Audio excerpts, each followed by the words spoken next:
Remember that chorus, I've decided to follow Jesus? You remember that? Singing that as a kid? Man, I've sung it so many times. I never knew the story behind it. Did you know where that came from? The wording from that came from India. After the Welsh revival, there was a missionary that went into Northeast India. And while he was there in Northeast India, he began to share the gospel. And there was a village that had never heard the gospel. And they were very, very violent people.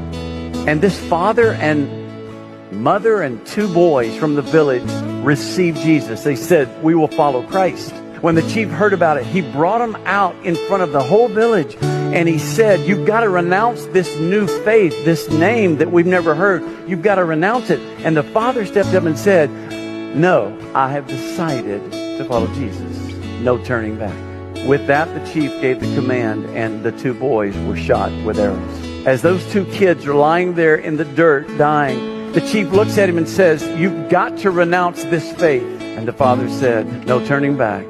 Though none go with me, I still will follow. And with that, the chief gave the order. The wife was shot. So now it's just the guy. And the chief said, I don't understand. You've got to renounce this faith. And he says, the cross before me, the world behind me. I have decided to follow Jesus Christ. They shot him. And the testimony of history of that village is that they all, because of this couple, wanted to know more about Jesus, and the chief himself became a follower of Jesus Christ, and the whole village became followers of Jesus.